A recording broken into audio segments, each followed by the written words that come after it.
तीसरा हमला। वो सिर्फ हमला नहीं था, वो थी छोटे दिमाग वाले व्यक्ति से की गई साजिश। आज भी नालंदा के खंडरों में वो जली हुई ईंटें, खाली पड़ी दीवारें उस अग्निकांड की साक्षी है जिसने भारत के सुवर्ण युग को पूरा बदल दिया। राम राम, आपका स्वागत है।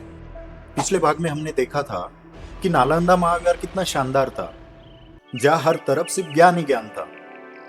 विद्यार्थी, गुरु और एक संस्कृति जो पूरी दुनिया के लिए एक मिसाल थी।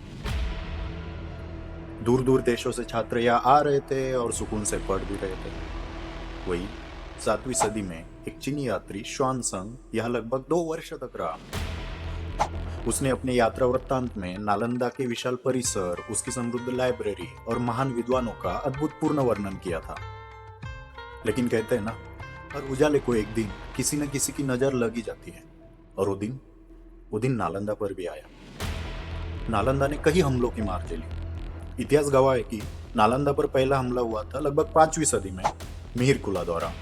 दूसरा प्रहार हुआ करीब 300 वर्ष बाद 8वीं सदी में बंगाल के गौड़ सम्राट ने नालंदा पर आक्रमण किया। पर इन दोनों हमलों के बावजूद ज्ञान की वो ज्वाला बुझी नहीं।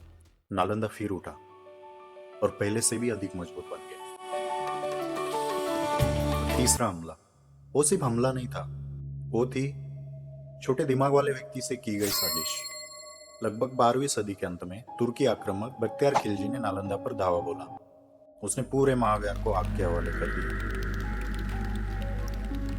सच में ऐसा कदम कोई मूर्ख मंदबुद्धि ही उठा सकता है, जो शायद ज्ञान से डरता हो।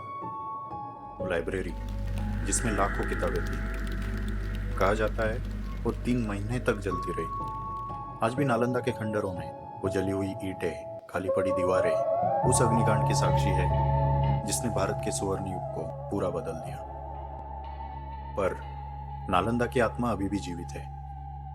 सदियों बाद भारत के एक महान वैज्ञानिक और राष्ट्रपति डॉक्टर एपीजे अब्दुल कलाम जी ने एक सपना देखा, नालंदा को फिर से जीवित करने का।